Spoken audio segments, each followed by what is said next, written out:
The views and opinions expressed on this podcast are not representative of the opinions and doctrine of Morris Community Church. We reserve the right to change our minds, and we reserve the right to be wrong. Hi, Roasted Christian listeners. This is Bobby. Wanted to give you a heads up. This episode, when we recorded it, we were intending it to be episode 5 of season 2. Well, our episode 4 didn't get recorded in the time that we needed it to be, so now episode 5 has become episode 4. That might bring a little discontinuity to John's Coffee Corner. Please forgive us. We appreciate your patience, but we will be getting our guests and everything rescheduled so that way we can bring to you what was intended to be episode 4. But for now, enjoy this episode 4, which was episode 5, but is now episode 4. So please enjoy. And sorry for the confusion.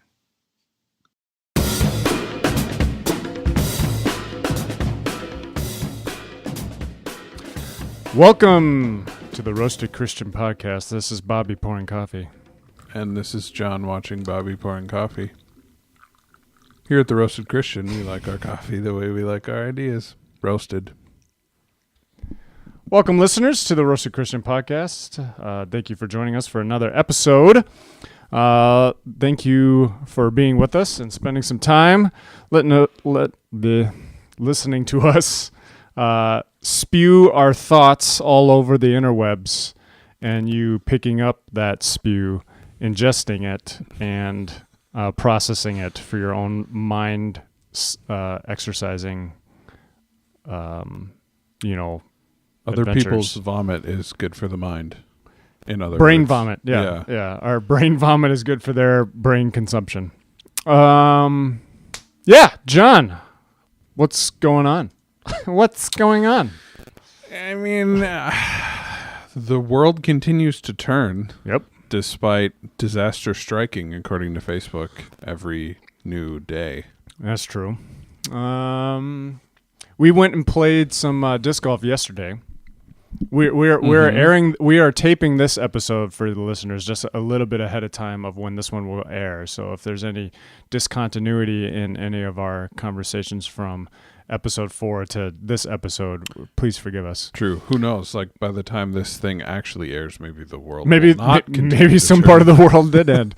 But no, we played some disc golf yesterday, and we had 5 people, and so we played a new game I haven't played before, and apparently it's pretty popular just in regular golf circles, and that's called Wolf. I didn't know it was a golf thing, too. Yeah, it's a golf thing, too, when you have either even or odd numbers, but it's kind of each man against every other man or woman.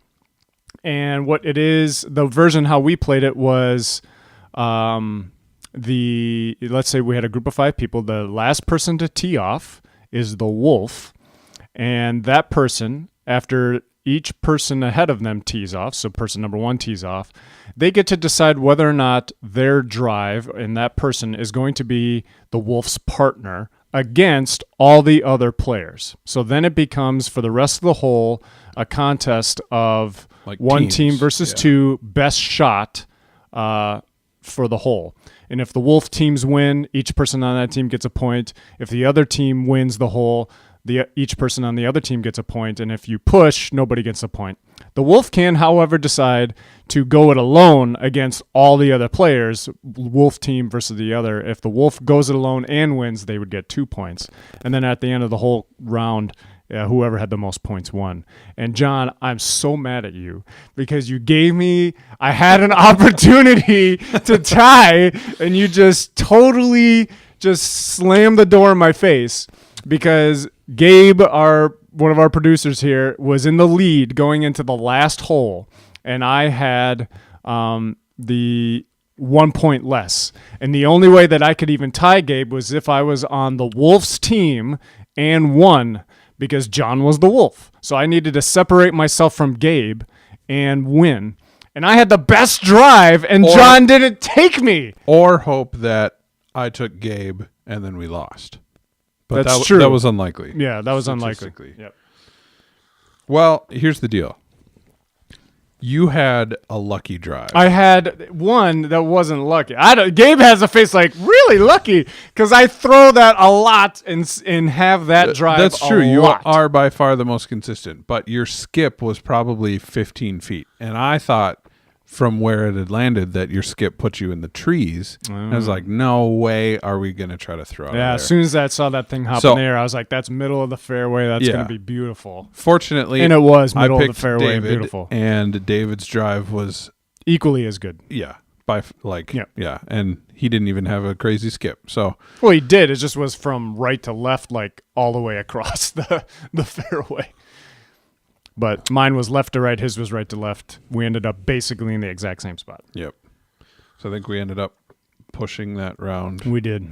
And I ended up with the lowest points of everybody. Yeah, and Gabe maintained his victory. Oh, yeah. So, but that's how you play Wolf for those who are interested.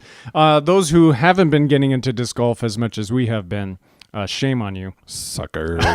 If you are in the Morris area or you're not and you're listening to this and still would like to join us, we started a Morris area disc golf club, and you should check it out on Facebook. It's facebook.com/m under groups. You can look under facebook.com/groups/MADGC.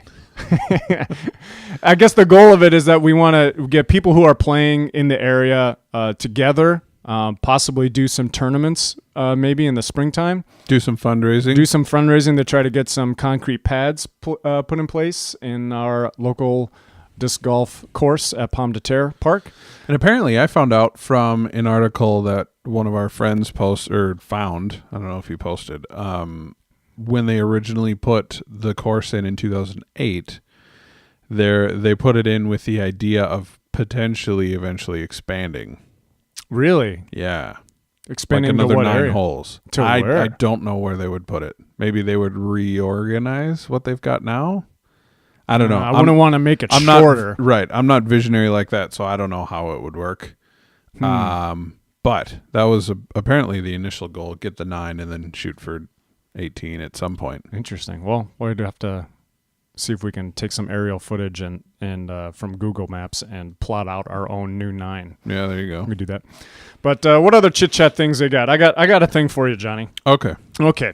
Maybe some of our listeners remember in August of 2015, a writer from the Washington Post wrote an article saying the worst county in the United States to live in. And he listed Red Lake County, Minnesota, as the worst county in the United States to live in. Do you remember this? I do. My mother-in-law lived there for a while, and she was irate. Yeah, so he writes this article, and, rightfully so, he got some Twitter flack from it. But then the individuals who live in Red Lake Falls invited him to come out last year, and he did. And he wrote about his wonderful experience about visiting Red Lake Falls. But I have a follow-up for you, John. Ooh. The follow-up is the dude lives there now. Oh, man. He moved his family. His family moved to Red Lake Falls, Minnesota. So he works for the Washington Post. His wife worked a government job. They lived on the East Coast. They have twin boys. They were frustrated with the size of their apartment and the taking care of their kids. She did not like her government job and wanted out. She wanted to stay at home and raise the kids. And so when they were contemplating on where they would go to possibly move to, his mother said, why don't you go to that nice town with all those nice people that you visited a while ago?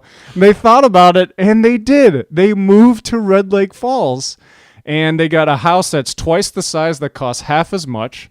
They can afford for her to stay home full-time, watch the kids, and his commute now is 2 minutes to walk down to the basement where he can do his work and still working with the Washington Post. Holy cow. And Kara Levin we'll put a link in our descriptions, did a piece on the family and just what life is like now and how they're liking it. One of the things they miss the most is the diversity in restaurants that they don't have anymore because there's like 3 where they live. And probably all 3 of them have burger in their name. Yeah. I just thought how cool was that just the full circle when I first kind of saw the article, I'm like, no, he didn't really move there. Like that's got to be clickbait. Yeah, it's got to be. And no, he legit, him and his wife and 2 kids live in Red Lake Falls, Minnesota now. Yeah, I thought that was a heartwarming article for those who have not seen or heard of anything heartwarming in the last we'll have few to months. share that around. So, what do you got for me? Well, I've been thinking more and more and more and more, because it never seems to end, about the election. And I was realizing for myself, I have pretty much gotten the entire spectrum of political involvement between 2012 and 2016. And I'm just curious kind of what your thoughts are, and we can hash this out a little bit. But kind of as a follow-up to 2 weeks ago, talking about just Christians involved in politics. And so in 2012, I was like, I don't think Christians should be involved at all. Okay. Anything that we do, basically any service done toward a secular government, is only going to be that. And ultimately, it doesn't have an eternal effect. And if it does, it's certainly not a positive one. So let's just stay out. We can make an impact on people and their personal lives, and that will have kind of a reverse effect onto the culture. Sure. I still believe that to an extent, but I found myself much more involved and invested emotionally this time around. Yeah. And I guess I've just been hashing out in my own mind. We had a comment from Rick Sundstrom on the post, and he kind of talked about, he said, as a Christian, our main goal is to spread the gospel of Jesus Christ. Now let's suppose that the lost people we are trying to reach have a different political view than we do. In fact, it would make sense that the people we are trying to reach would indeed have a radically different worldview than we do. So, and he just basically questions, like, are we effectively spreading the gospel when we are more concerned with spreading our political agenda? And I don't know. I just kind of want your thoughts, because between last election and this election, president-wise, I have gone from completely apathetic to probably embarrassingly involved. Yeah. I'm like, I'm trying to find the middle ground, and I don't know. Like, there's a lot of people I know who are super involved in politics, and it doesn't always seem like that's the route. But I know a lot of people who feel sort of ashamed by not being involved at the same time. I would say it's all a matter of quoting our famous Matt Baker. It's a matter of the heart. It's what's your heart and relationship? What's that kind of? What's your purpose going into it? Let's say, and by being involved, you mean like, I want to make a career out of this. Like, I want to be senator, or I want to like work for a senator, or I want like a House of Representatives for the state level, or I want to work at the local level and be involved in government and things like that.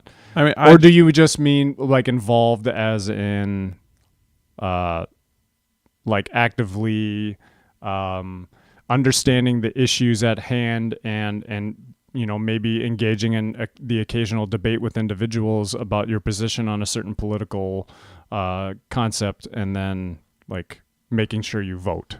Is that what you mean by involved, or do you mean it could be either one? Like what's my thought had really only extended to the extent to which we campaign for a candidate. Okay, sure. Like buying signs, or like spreading the word on Facebook about them, or I don't know. Okay. Up to the level, I guess, of career. Sure. Maybe. I don't know. Yeah, I would. Man, that's hard. The balance is everything you're doing is at the expense of something. Yeah. So I agree. And this could be like, this is a huge debate in probably itself, but I guess if you. Man, if you feel like the cause is, I don't know, John. This is hard, because I can see how someone would, especially as a Christian, you're looking to stand for righteousness. You're looking to spread the gospel. You're looking to make an effect on your countrymen, the people you live with, live around. And I can see how those who have the ability to make widespread changes, who agree with your values, let's say those widespread changes are involved in feeding homeless or giving aid, medical aid to individuals who need it and can't afford it, or if fighting issues that the church is also fighting and agreeing with. And somebody has the ability to make a policy or make some type of government change that can have a widespread effect of either enabling the gospel to continue or essentially doing the gospel's work, while Christians can be involved and participate with. I think it's probably worthwhile to say, yeah, I can stand behind this person because they can make an impact and change that I think is a good change that can happen. But do you do that at the expense of actually still being the change? That's where I have an issue, is if we campaign for individuals and terminate our hope for change on political, in the political arena, if it stops there, then you've lost the point, I think. It needs to be something where if we're campaigning for something, but also not essentially campaigning for that thing that we want to change, no matter who is in political office, then maybe we've missed the boat in some ways as a church. Now, maybe each individual is going to have their own circumstances of what they can or can't do and stuff on certain issues, how they can affect it, how they can't. It's might be more difficult for one individual, obviously, to hurt or help with world hunger or something like that. Yeah. But well, and I would say rarely are issues so straightforward either. I think as we've discussed several times, there are certain candidates who might champion a certain Christian value, but be against other Christian values, and vice versa for the other side of the line. And what do we prioritize? What are we trying to promote? And that's what are we really giving hard up to promote certain things? There's compromise with everything that you're doing in campaigning for an individual. Because guess what? They're not perfect, and they're not going to believe. I mean, how many of us can actually say, yeah, I go to a church where I believe in everything the leadership believes in?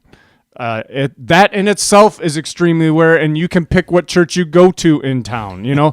So the mere fact of that we're campaigning for individuals who are flawed in themselves, we have to make compromises somewhere in there. When you do that.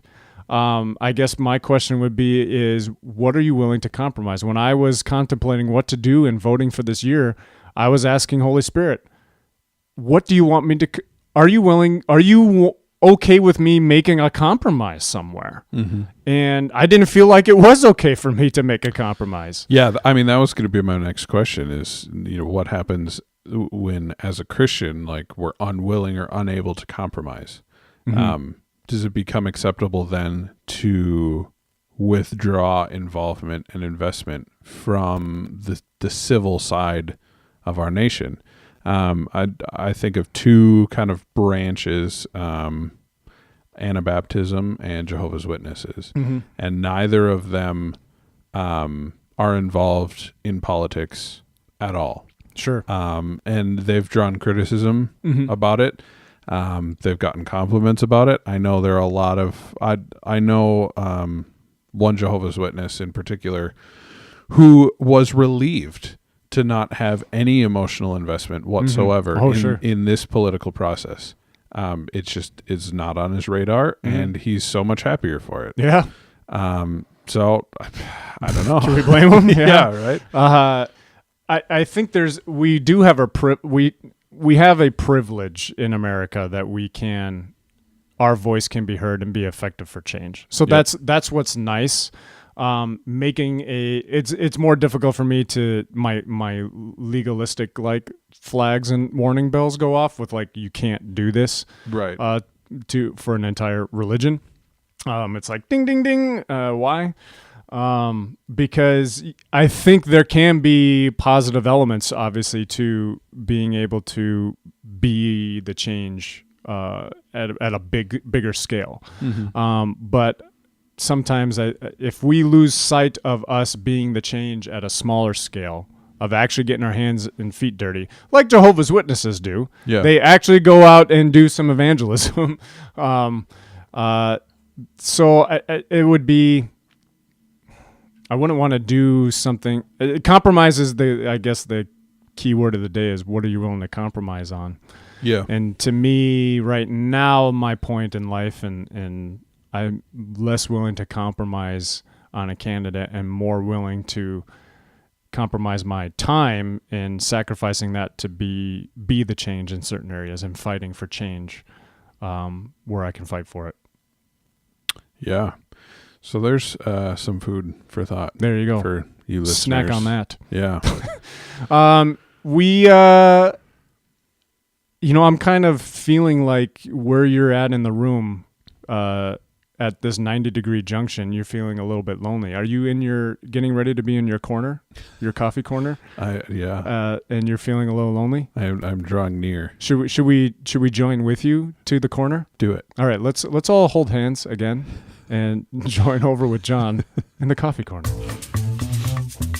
Well, last week we talked about grinders, and now we're going to take yet another step back. Step it back. In John's coffee corner.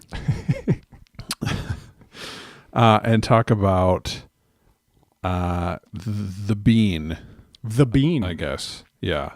Once it's been roasted, how do you acquire your bean? So, kind of in keeping with the different formats of brewing, there will have to be different formats for the bean to be in. I really have no idea what is inside of a K-cup. I'm guessing it's some form of instant, unless there's a filter. I don't know. I should have looked this up. You should have looked it up. I feel unprepared about K-cups. What is a K-cup for those who don't know? K-cup is a little plastic. You're talking the Keurig. Thinger. K stands for Keurig cup. Yeah. Well, I suppose. Yeah. There might be off-brands too. Okay, they are filtered. Yeah, because you can get your own generic deal and then put just grounds in there. Mm-hmm. So maybe essentially it is the same thing. It's just ground coffee. Okay, so basically the difference is between whole bean and ground. And basically, from my knowledge of green coffee versus roasted coffee, the window of time between like fresh roasted and stale roasted is so short that the difference between whole bean and ground, as far as your freshness scale, is pretty much negligible. However, I think there's something to still be said for... Oh, because you're saying when we buy whole bean, it's already pre-roasted. Yeah. So therefore, since it's already been roasted, the freshness level has basically expired. So whether or not you're buying grounded coffee or whole bean coffee, guess what? The freshness level has been expired already, irregardless. Right. Okay. That said, I still prefer whole bean because I do like to grind my own. But I should actually conduct some experiments on this and see, like, if I get the exact same coffee, like if I go to Caribou and I get a pound of ground and I get a pound of whole bean, and I drink the ground and then I grind the whole bean and drink that ground, if there's really any difference. Yep. We could blind taste test you, and you can tell me which one you think is a whole bean or a ground. I feel like we should be having this conversation like a week ago or something. Yeah. But yes, our reports will follow soon. And I guess any listeners who have input on this, if they have conducted their own tests. I know like whole bean is sort of considered to be the cream of the crop kind of deal. But the difference for me between like a home roasted deal and whatever you find in the bag, there's such a wide gap there. It's like there can't be that much difference. So do you think the cream, when people think whole bean and they think that's the cream of the crop of what they're doing, do you think they're just like have been deceived because they're not roasting the beans. I think Just- there's a lot of coffee deception in the Church of Coffee. Well, right now. well, but it could be like an intentional marketing deception, right? Marketers have probably done a fantastic job of saying, listen, if you buy the whole bean, though, like it's so much more fresh. Yep. And I will say there is still a level of freshness available in a sealed whatever. Yeah. Because if you like go to Meadowland or your local Denton Bent, whatever, discount grocery, and you get ancient coffee, you can tell. Oh, yeah, sure. It's definitely even more stale. So we will be back at some point with definitive empirical results of some kind. Yes. To follow up on this. But I would say, I know there are a lot of people who are not a fan of Dunn Brothers coffee. Mm-hmm. They are one of the only ones that roast in-house. Yep. So And it's hot. Yep. They're basically... Like when you go to a Dunn Brothers, Whitney and I went the last. it's hot in the building. Hot in the building. Oh, okay. It's very hot in the building because they're roasting right there. Yeah. So Whitney and I went, and it was maybe like 55, 60 degrees or something outside. Going to this Dunn Brothers, felt like it was like 105. Oh degrees my in goodness, Dunn Brothers. That's crazy. Yeah. So they are, I believe, they're locally owned. Mm-hmm. So I think the range of quality as far as the roast varies quite a bit. Yeah. But if you are after freshly roasted beans and you're not willing to do your own, they're probably the way to go. Cool. Yeah. And then for next week, we will talk about the superior alternative, green coffee beans. Green coffee beans. Ooh, I'm looking forward to that. Okay. So we're just exiting now the coffee corner and looking back at our chit-chat. Anything else that we need to bring up before we jump into the fresh roast? We should talk about more current things in the last one coming up. So no. Okay. That confused the crap out of me. All right. Well, with that, let's jump into the fresh roast. All right. Hey, John. Hey, what? Did you lose your keys to your car? I don't think so. 'Cause if you did, you should be more looking for your keys to the kingdom. Oh. That was delicate. Whitney's chatting me right now. Are you in a work rhythm? No, not quite. On the podcast. It was really funny. I was in the shower this morning and I had this like conversation in my head. Mm-hmm. And I think I was pretending to say something really, really controversial. Mm-hmm. And I was like, so I know, like, crucify me, but like this is just the way it is. Yeah. And then in my head I was like, and speaking of crucifixion, you know who else was crucified? And I was like, yes, Yeah. Jesus Jukes. So we're talking Jesus Jukes today. If maybe you didn't quite get that, the line I gave with the keys is credit to Michael Jr. and his bit on oversaved people. You know those individuals. Michael Jr. is a comedian, a Christian comedian, and he talks about those people who are oversaved, a little too saved. I know him where well. they say, I'm not a Republican, I'm not a Democrat, I'm a Christocrat. Kind I of have stuff. not heard that. Yeah. The only ghost in here is the Holy Ghost type of stuff. Ooh, snap. So, yeah, we're talking Jesus Jukes. What are they? Why the heck are we always doing these, maybe as the body of Christ? And what is an appropriate way to it's still talk about Jesus to people without the negative effects of a Jesus juke? So the term was coined. Hold on, Whitney's still chatting me.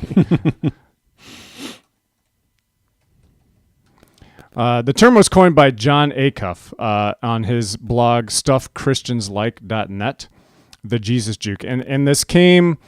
He has his example was he was going to the airport, or he was at the airport, and there was a man who was just like pumping out tons of push-ups at like the Starbucks in the airport, just drilling them out, and he Terminal B2 bodybuilder.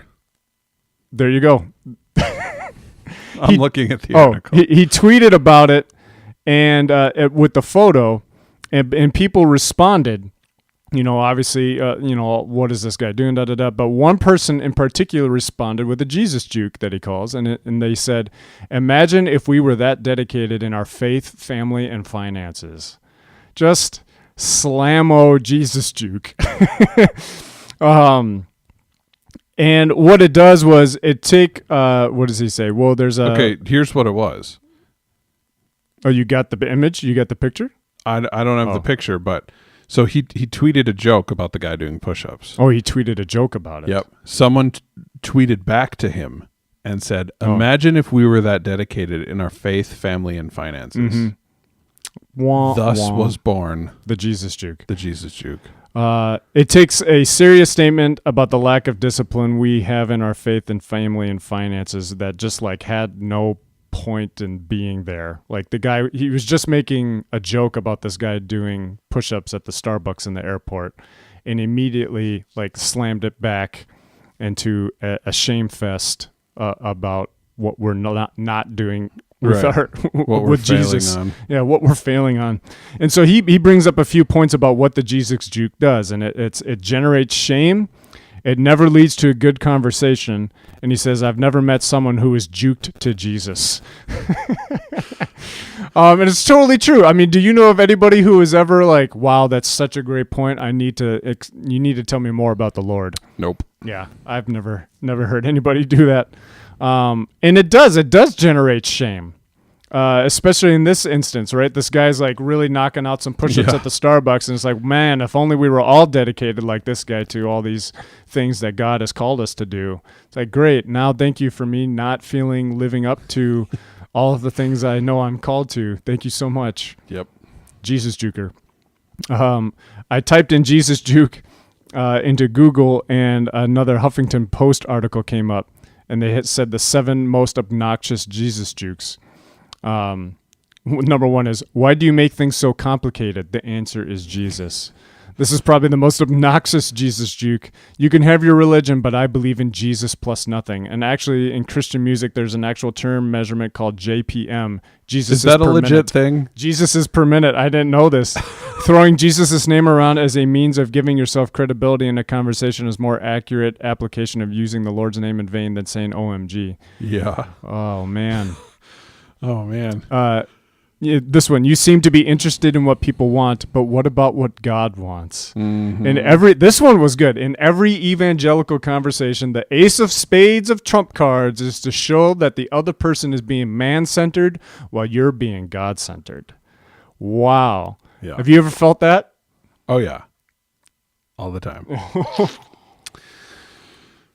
But there's still, so they go into saying this is very much the basic posture of the Pharisaic extension in Jesus' day, where the Pharisees would basically, try to slam something that Jesus was doing, healing people on the Sabbath. They said, well, Jesus, this is the Lord's day. What do you think you're doing? This is his day. And Jesus always responded, the best way possible. Right. And he said, the Sabbath is made for man, not man for the Sabbath. Go find out what this means. I desire mercy, not sacrifice. He did a great job of eliminating the wedge that the Jesus Juke created between people and what God really wants. You worry too much, God will take care of it. When someone's dealing with anxiety, the best way to ratchet up their anxiety and shut down any trust between you and them is to let them know their anxiety reveals their lack of faith. Yeah, man. That's a big one too. I think maybe also in the charismatic church or just in an evangelical church, maybe in general, is the concept that starts bleeding into works a little bit, that you're just not either doing enough or believing enough or have enough of something in order to let every single problem that could possibly come your way just go away. Yeah, it's like reverse prosperity or something. Yeah. If you're obviously not living in freedom from everything, if you're not making enough money, if all of, anything negative is happening to you, obviously there's something wrong with what you are doing in your relationship with God. Total crap. Yeah, I mean, all of these are basically the acceptable versions of holier than thou kinda attitudes. Well, I mean, not acceptable, but you find that these happen probably more often than just a straight up like, well, I'm just better than you. But Yeah. it's coming from that same attitude kind of. So what's the next one, Bob? Oh, there's lots of good ones. Let's see here. When I had your problem, I read insert Bible verse, and everything made sense after that. Now, is there actually situations where this is true and it's fine to say? Sure. Or is this like across the board, this is a No, Jesus well, this juke, is from don't also do it? the Huffington Post. Well, that true. says this is the Jesus Jukes that they, I think making the broad statement of like, and everything is better after that, after I read a verse. And if the problem is like, my husband's beating me, and like now everything's fine that I've read this verse, but he still beats me. Well, no, not everything is fine. Right. I think that the juke of just like, well, all you need to do is read something and the answer will make sense to you. I think there's an element of truth about getting truth from the Bible, about maybe eliminating misconceptions about something. Mm-hmm. But that doesn't necessarily mean all your problems are going to go away either. Yeah, this is actually a really good line. It says, when you make salvation or deliverance or healing or what have you about a particular verse and not the Holy Spirit, you're making the Bible into a magician's tool. Ooh. Which is really kind of insightful, like slight rabbit trail. But I mean, the Bible is truth, and the Bible is God's word, but ultimately it just reveals God. It is not God in itself. Yep. So explaining or pointing to a Bible verse to help someone out might get them on the right track, might point them in the right direction, but ultimately just reading a verse is pointless. Well, it's not pointless. It just, it won't solve the problem in and of itself. Yep. So saying like, I just read this and my problems went away. It's like, nope. Really? Nope. It definitely, I believe the Bible, is a revealer and a light to what truth is. And so we use the Bible to filter events and circumstances around us to come up with what our reaction is to those events and circumstances. And I think the Bible can lead towards truth and is truth for a lot of things in your life. It's not going to apply for everything. It wasn't designed to apply for everything. But it certainly is a revealer of truth and a revealer of who God is and his character, so we can gain more wisdom from him. Let's see what else we got. I guess I just believe that Jesus meant what he said about hell, poor people, and other topic. I am so guilty of this. I know that nobody else really believes that Jesus meant what he said, quite like you do, you radical Jesus freak. But maybe you experience a little bit more of his grace for yourself if your discipleship becomes something other than a self-justification spectacle, whether you're off the no cussing, no drugs, no premarital sex branch of works righteousness, or the no supporting any aspect of Caesar's empire whatsoever branch. I do this all the time when I talk about the literal interpretation of the Beatitudes and like the nonviolent stuff. Like, I don't know that I've said it in so many words, but in my head, I'm like, am I just the only one who like? No, you say this in your own words. You definitely say this in your words. when you would say, well, I guess I just believe Jesus when he says, love your neighbor as yourself. I think you have like verbatim maybe have said that. Yeah, that's very possible. Well, I guess I just believe Jesus when he says, ba-da-da. And you're like, clearly no one else does, but I do. That's the only thing Jesus ever said. That's the only thing the Bible ever says. It's the only thing Holy Spirit's ever revealed. That's, there's some, man, we do this a lot. Yeah. And I think we sort of mean it as a motivational tool. Like, sure. Christian to Christian. If you just take this literally and really believe what it says, like it'll kind of blow your mind and it'll change the way you think about what have you. But I think in practice, a lot of it is still like the holier than thou. Like, sure. Actually, I just happen to be the only one who Like took him at his word and believes he Love your actually neighbor. said what he said. Yeah, go with him 2 miles. I'm the only one who believes that, Right, so I'm yeah. walking 2 miles today. I think that's a good question about heart, especially in the Christian circle. And I think people who have the right heart yet still deliver Jesus Jukes, in my first guess, brainstorming right now, are individuals who have lacked the experience in confrontation to know how to do things, know how to confront well. So, like, for example, they have, they actually have had a serious issue go through their life, and they've read some scripture that actually helped them see the problem in a different way, and they were able to attack it from a truth standpoint where they were deceived about something. Then they see a friend going through the same thing, right? And they realize their friend is walking in some type of deception. They believe a lie about themselves or about others, right? And you want to, like, lay some truth on them. You want them to see truth, but you haven't experienced like confronting at all in your life. So what comes out is, well, listen, just believe the Bible. Like this is all you got to believe. Like that's all I had to do. Like in your mind, that was the simplest thing. Like, well, I just read this, and then everything went away. But it's hard to realize like, whoa, I forgot to put myself in their shoes. I forgot to like experience some pain and carry their burdens with them for a while and help escort them towards truth, because sometimes getting just hit with the Bible still hurts. Yep. So yeah, I think in the Christian circles, we need to, we need to practice doing a better job of confronting people, when they are, I think a lot of ways, this is just like either motivating, like you're trying to motivate people when you do a Jesus Juke, or you're trying to shine truth. Like it seems like these kind of split into two different especially camps. looking at the original source of the Jesus Juke. Yeah. Like what if we were all devoted? Like, yes, that's a true statement. I but think it's just misplaced motivation. You're making me now feel shame about something Right. instead of lifting me up into something. So I guess another question, like what I'm bringing up, is how do we then do this well?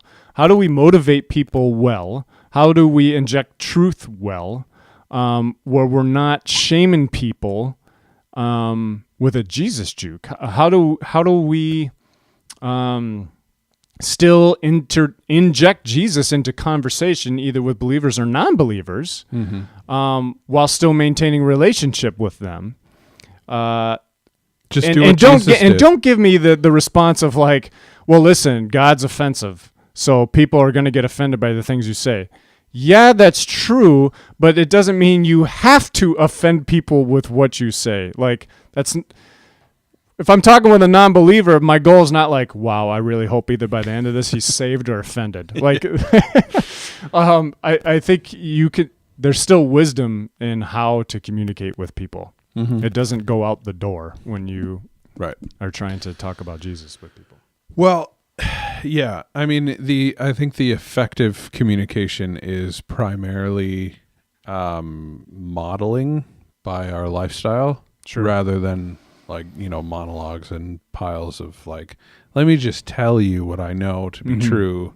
Because I think oftentimes, like, if our lifestyle doesn't match it, it's just kind of condescending and empty. Yep. So I think a lot of people pick up a lot of stuff about just how we live and how we comport ourselves and whatever. And I think when it comes down to conversation, I think it just takes wisdom actually knowing like what is a legitimate question, and then we can answer that question. Yeah. And I think there's more fruit from that. I'm just thinking of like Jesus, or picking the right time. Like right now may not be the right time to interject a Jesus Juke. Yeah, because I'm thinking of like Jesus and Nicodemus. Yeah, like he was in the same sphere of all the jerks that Jesus was kind of being jerky to. Yeah. But he waited for a different time, and he asked legitimate questions, and he got legitimate answers, even if they were a little funky and like threw him off. But I don't know. But I mean, I think we've mentioned it here before. Maybe David mentioned it that during when he was preaching, but it seems very evident from the scriptures with Nicodemus that the fact that he waited till night time and in an isolation just with Jesus himself to ask the question showed a genuine desire for real answers and truth instead of trying to insult him or trap him in some way, which was what was normally done, not normally done, but done in when it was asked in a public setting by the Sanhedrin or by the leaders of the church and the chief priest.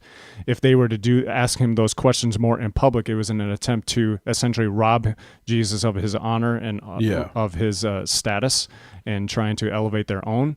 So the fact that Nicodemus went quietly and I think it was at night and separately shows a genuine interest. And so I think that type of approach is what we need to take when trying to maybe interject Jesus into things and with people is what is showing that you're genuine and showing authenticity to them about what they really care about. So I had an individual at work who was bringing up like aliens and like how he really thinks aliens did X, Y, and Z and like maybe even created the earth and all of these other things. Wow. And when we all die, like maybe it's going to be aliens, like just like all these like, wow. So then I would say, I would bring up, I'm like, well, I believe something completely different about that, about those things, about the cosmos and the creations and all that stuff. I'm like, what if I got you a book and we read it together? Would you read a book with me? And he's like, if you bought me the book, I said, yeah, I will buy you a book. Would you read it with me? He's like, yeah, I'd probably do that. And so we were able to take the conversation then to be more of a relationship afterwards and building of a relationship and actually going through something together. We went through the case for Christ together. Instead of just like a 5-minute conversation where you argue about aliens. Yeah, and then I shame him about like the reason why he's going to hell is because he doesn't believe in Christ. So it's just like, what's your heart? Are you trying to be genuine? Are you trying to just make a point? Are you trying to show yourself right? Right. Like, somebody who responds on Twitter says, what if we were all like this? That troll probably thinks he totally is like that. The troll is looking for likes and retweets. Like, that's what that person's looking for. Are you looking just for likes and retweets in your conversations with other Christians to be like, wow, that person's so wise? Well, and let's be real. Like, answering a question on Facebook, 9 times out of 10, that question is not there to be answered. Oh, yeah. Like, and I'm guilty of the same Unless thing. you put I think the world's flat, then I'm going to answer that question. Yeah. So what else, Johnny? Is there anything else to really talk about Jesus Jukes? I mean, people stop doing it. No one feels good when you're throwing in the Jesus Juke to people. Christian to Christian, that sometimes even can be worse. Because there's an element of I get it. Mm-hmm. Thank you. Wow. Feel worse now. Like then you're almost stirring up in me like, now I kind of want to punch you in the face, brother. Like, right. maybe that will solve it. And you're the least likely person they're going to come to next time. Yeah. Oh, remember that guy who like made me feel really crappy that I wasn't being a good tither and steward of my money? Yeah, let me ask him about what to do with. No, not. Yeah. So let's stop doing the Jesus Jukes, especially to our own families here, to your own church body, and especially in our sermons. Let's stop using illustrations going to the Jesus Juke like level. Like, oh, I saw this river, and then I can only think of the river of life that's flowing through you. Like that one too. Maybe the river analogy. Like, do you have? Is there enough water references? Yeah, enough water references to make me just feel like, okay, I get it. There's no river of life flowing through me. I'm a sucky Christian. Thank you very much. I have no river. Like, just dried up. Now, it doesn't mean that the analogy is not correct. It's just that why are we using it in a way to make people feel less about what they're really doing? It's not inspiring. Right. Like, let's find the wise way of inspiring people. There is a way to do it. The Jesus Juke is not the way to inspire people. Mm-hmm. Okay. Mm-hmm. That's it. Yeah, and there's a meneatburritos.com site with Jesus Jukes, the Jesus Juke, and it has a caricature of like a football player doing the Heisman, and it's Jesus. It's pretty hysterical. It's probably blasphemy, but it depicts exactly what it does. Is it just Jesus is basically giving you the stiff arm, is what it feels like when you get Jesus juked. Or are you having a bad day? Well, Jesus was nailed to a cross. How's that for a bad day? Like, that's yikes. Whoa. Or Santa Claus never died for anyone, as a church sign. Only one Black Friday offers eternal savings. Another meme during Thanksgiving. Bunny stayed dead. Jesus didn't. Internet meme during Easter. I don't have time to download iOS 7. I'm too busy using my iPhone to read my Bible. Oh my gosh. Let's stop making people feel bad. Oh man, just for the sake of making a point, this is I think we've essentially juked out the Jesus Jukes enough. Okay. Well, our segment, speaking of Jesus Jukes, we're going to do a little would you rather here. John, I have some Jesus style would you rathers, and then I have a couple other ones. And we were going through what was it? Either.io has like a bunch of just would you rathers, and you get to vote, and then you can see what percentage of people have voted one or the other. But here's some for those out there listening too. Would you rather have seen the Red Sea being parted or Jesus walking on water? I mean, probably the Red Sea. I think the Red Sea. Because, I mean, we're going to see Jesus, and he'll probably do more cool stuff. Yeah. And there might be a point in my mind of being like, am I really seeing Jesus walk on water? And I can't, like, there's no element of the Red Sea parting be like, am I really You seeing either saw it or you didn't. Yeah, you're going to see that or you didn't. It's not like it's kind of hazy. I saw a fog, and it kind of looked like a dude was walking out on the water. Right. Would you rather know what type of fruit Adam and Eve ate or know what Jesus wrote in the sand when the people wanted to stone the lady who committed adultery? I want to know what he wrote in the sand simply because it's been the subject of so many sermons. Who cares what fruit it was? It's not like I'm now going to start avoiding the fruit or something like that. Yeah, because it wasn't the fruit's fault. Okay. Would you rather have dinner with Paul or Moses? Paul? I think Paul, just to pick his brain about some like very unclear things. We're like, hey, I need you to clarify this. Do you? What do you mean? Be able to feed 5,000 people with 5 loaves or 2 fish, or heal someone's blindness. In the globalistic position we're in, feed 5,000 people. That's good. Yeah, I think that's what I'd do too. Spend 1 hour in heaven or 1 week with Jesus on earth. Oh boy. Yeah. I think a week with Jesus because I'm going to heaven. I may not get the time with Jesus on earth, so I'd take a week with Jesus on earth, I think. I was going to say an hour in heaven because we're probably going to be living on earth, but I think I'd take Jesus. I think I'd take Jesus on earth. All right, have a plague of boils or a plague of water that turned into blood. Bummer. Water into blood. All water? All like Gatorade turns into blood. Coffee turns to blood. Well, we still got scotch, right? Yeah, that's okay. Okay. Be thrown into the furnace or a lion's den. Does it matter? Because if we're Daniel, I guess we're coming out okay. If we have enough faith, I guess we'll be fine. Yeah, if I have enough faith.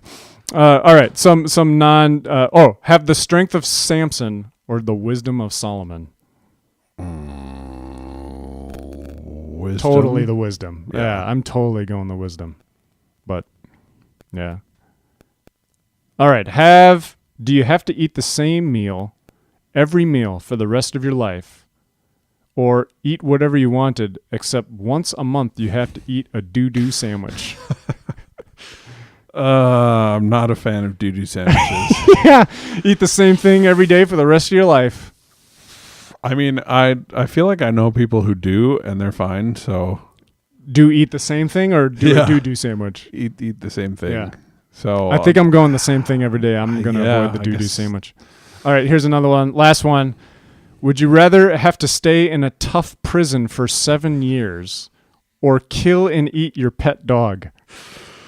To me, this was a no-brainer, but apparently it's not a no-brainer for someone out there. Most people, I would think. For most people. I guess I would probably eat my dog. Yeah, you got to kill and eat the dog, right? Yeah. I mean, why would I go for 7 years into a tough prison when I can just have one meal to of dog? evangelize them all, Bob. Yeah, I go rescue another dog. Like that's what you do. You kill your puppy. You eat him with some, something else, something good on some potatoes and gravy. Some people actually love their pets, Bobby. Well, I'd love the pet too. Doesn't mean like I want to kill it to avoid prison. Yeah. I mean. Yeah, I'm with you. Yeah. I don't know. So, all right. Well, would you rather Jesus Juked edition? We have Jesus Juked, Jesus Jukes.